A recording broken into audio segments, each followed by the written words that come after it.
A enigmática e imprevisível mão do destino é sempre intrigante. E há uma infinidade de histórias que comprovam as maneiras insólitas pelas quais algumas pessoas encontraram seu fim. Muitas vezes, essas narrativas revelam como erros e decisões tolas se transformaram em consequências totalmente inesperadas, criando uma mistura de eventos tristes e até mesmo absurdos que levaram pessoas a perderem suas vidas de forma estúpida. Serão essas formas estúpidas de perder a vida que você irá assistir hoje. Eu sou o Pockey e o vídeo de hoje é Vencedores do Prêmio Darwin.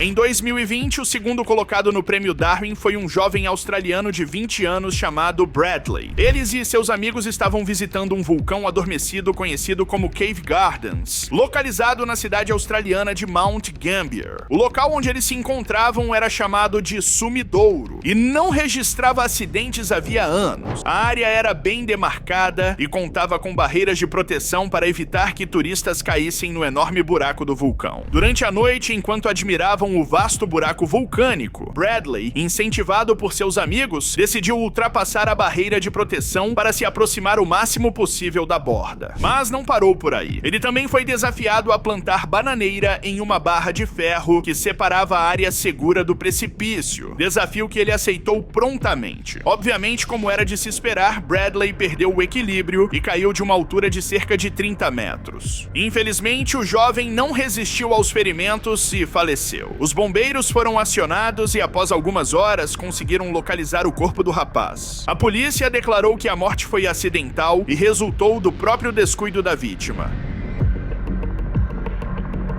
Em 2020, o primeiro lugar do Prêmio Darwin foi atribuído a um japonês de 47 anos chamado Tetsu. Determinado a desafiar as forças da natureza, Tetsu tomou a audaciosa decisão de escalar o Monte Fuji sozinho e com pouquíssimos equipamentos. Escalar a montanha da maneira que ele planejava era obviamente extremamente perigoso, mas isso não o desencorajou. Ele escolheu fazê-lo na baixa temporada, quando praticamente não há ninguém no local, nem mesmo os agentes das cabines de segurança instaladas ao longo do percurso. Isso, é claro, tornou sua aventura ainda mais arriscada e perigosa. Decidido a registrar sua jornada, ele optou por transmitir sua escalada ao vivo. Por causa dessa transmissão, foi alertado de que o caminho que havia escolhido para subir era, na verdade, o trajeto que os alpinistas geralmente utilizavam para descer, por ser mais escorregadio. Mesmo assim, Tetsu percebeu que a trilha acabava em certo ponto e, para não decepcionar seus espectadores, resolveu continuar escalando mesmo fora do caminho demarcado. Após esse ponto, ele escorregou e a única coisa que poderia salvá-lo seria cravar suas bengalas na neve, o único auxílio que havia levado consigo. No entanto, Tetsu decidiu cravar apenas uma das bengalas enquanto segurava o celular com a outra mão e, como era de se esperar, isso não funcionou.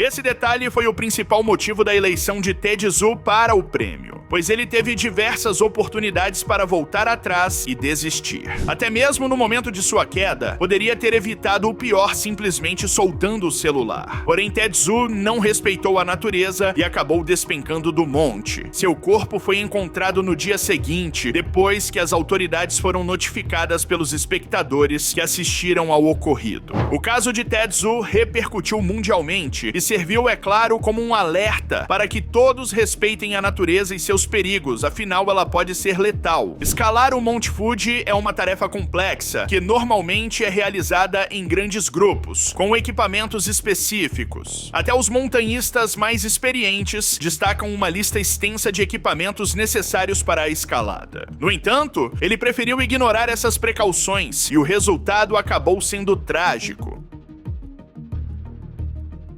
Um homem chamado Bojan Bešić é outro que não poderia ser omitido desta lista. Bojan estava encarcerado e começou a demonstrar um comportamento muito agressivo na prisão, por isso foi colocado em uma cela solitária. A cela solitária em que ele estava era toda acolchoada por dentro para evitar que o prisioneiro tentasse se ferir esmurrando ou batendo a cabeça contra as paredes. Lá dentro, Bojan, que havia conseguido um isqueiro, teve a ideia de provocar um incêndio na expectativa de criar um tumulto e assim conseguir fugir. Mas ele esqueceu que sua cela, além de isolada e completamente vedada, era toda revestida com espuma, material altamente inflamável. Rapidamente o fogo se espalhou e Bojan encontrou seu fim.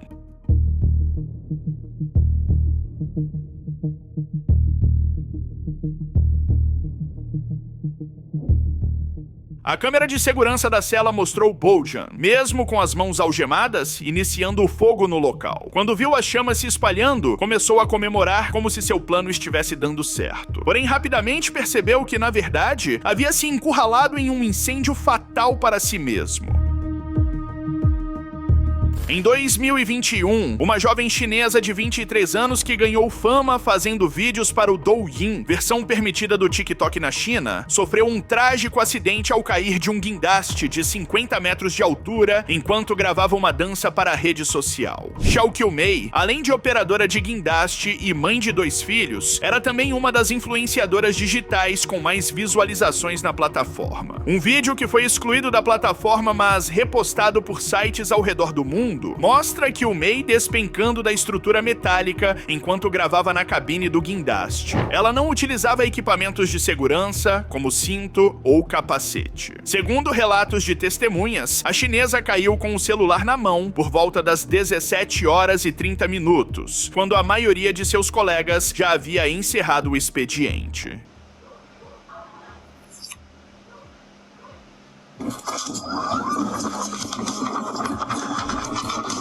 A família confirmou o falecimento de Qiumei 3 dias após o incidente e negou que a jovem estivesse participando de algum desafio nas redes sociais que colocasse sua vida em risco. Eles afirmam que ela apenas pisou em falso e acabou caindo.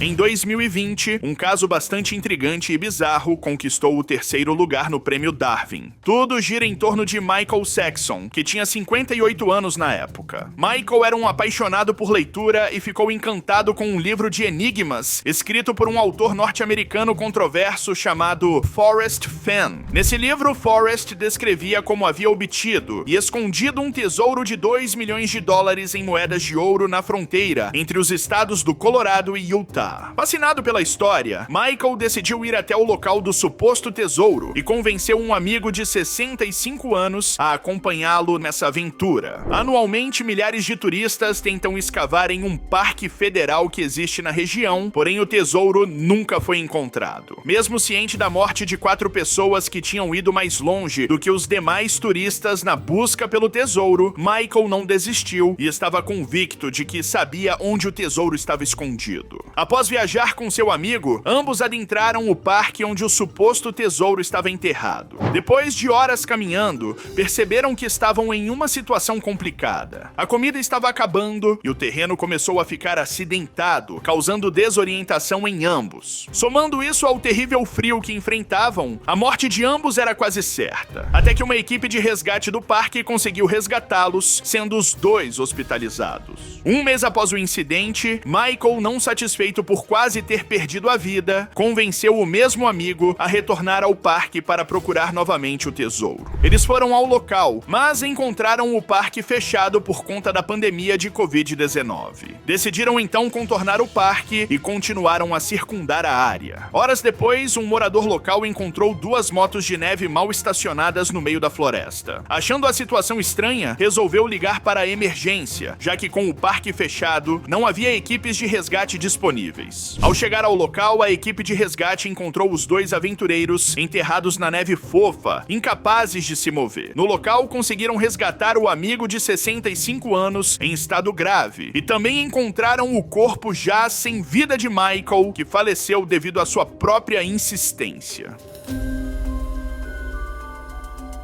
A equipe de resgate reconheceu os aventureiros e percebeu que o novo resgate foi realizado apenas 100 metros adiante do local onde o outro resgate havia ocorrido um mês antes. Pela persistência na imprudência e por ter falecido no mesmo lugar onde quase havia perdido a vida anteriormente, Michael ganhou o 3º lugar no prêmio daquele ano. Em 28 de fevereiro de 2000, no Texas, Estados Unidos da América, um jovem de 19 anos estava visitando alguns amigos quando resolveu jogar o jogo mortal chamado Roleta Russa. Ele então pegou uma arma pensando que era um revólver, mas não sabia que se tratava de uma pistola semiautomática que, ao contrário de um revólver, insere automaticamente um cartucho na câmara de tiro quando a arma é engatilhada. Ou seja, a chance de ganhar uma rodada de roleta russa com uma pistola dessas é zero, e ele acabou descobrindo isso da pior forma possível. Antes de qualquer coisa, independentemente de qual arma seja, vale ressaltar que esse jogo é algo completamente proibido e errado de se fazer, e infelizmente o jovem não teve nenhuma chance de se safar do ocorrido. Você se lembra do brasileiro Adelir Antônio de Carli, mais conhecido como o Padre dos Balões? Pois é, ele ganhou destaque no Prêmio Darwin em 2008, após voar amarrado a 1000 balões cheios de gás hélio, ter seu caminho desviado pelo vento e desaparecer. O que deveria ser uma ação para chamar a atenção e arrecadar fundos para a pastoral rodoviária, na cidade de Paranaguá, no Paraná, transformou-se em um episódio com um fim inesperado. O pároco Adelir de Carli, de 41 anos, decolou ao céu sentado em uma cadeira de plástico suspensa por 1000 balões de gás hélio em um voo de 20 horas que tinha como destino final Dourados, no Mato Grosso do Sul. O desfecho da história, entretanto, acabou sendo trágico. A decolagem ocorreu às 13 horas de um domingo com tempo nublado. Antes do voo, o padre celebrou uma missa para os fiéis que acompanhavam o início da aventura. Logo após subir ao céu, em um curto intervalo de tempo, Adelir já havia alcançado uma altitude de 5.800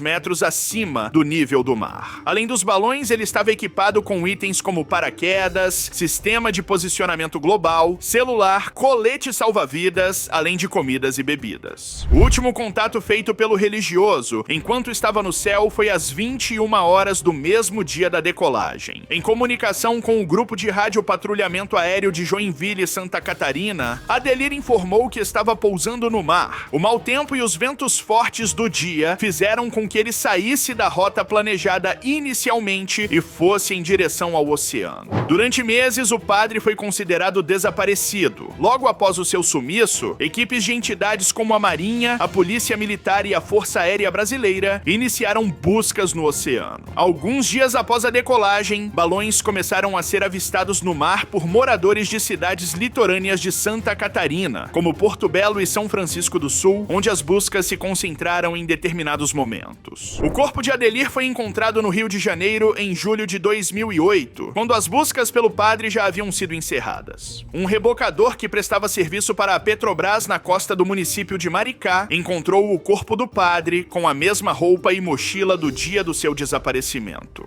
Foi realizado um exame de DNA no Instituto de Pesquisa Genética Forense, o qual confirmou a identidade de Adelir. Um incidente notável envolvendo um membro da comunidade que acredita na teoria da Terra plana merece ser mencionado. Mike Hughes, um autoproclamado pesquisador dessa teoria, ficou mundialmente conhecido por sua tentativa de provar que a Terra era plana ao construir e lançar um foguete caseiro. Em 2020, Mike Hughes subiu em seu próprio foguete na esperança de atingir altitudes elevadas para tirar fotos que supostamente demonstrariam que a Terra não é um globo, mas sim plana. Infelizmente, o voo terminou em tragédia quando o paraquedas não se abriu corretamente, resultando na queda fatal do foguete e na morte de Mike Hughes. Esse incidente trágico já evidenciava os riscos associados a empreendimentos perigosos, especialmente quando realizados sem o conhecimento e as medidas de segurança necessários. Esse é o vídeo, desse seu like. Beijão, falei, tchau.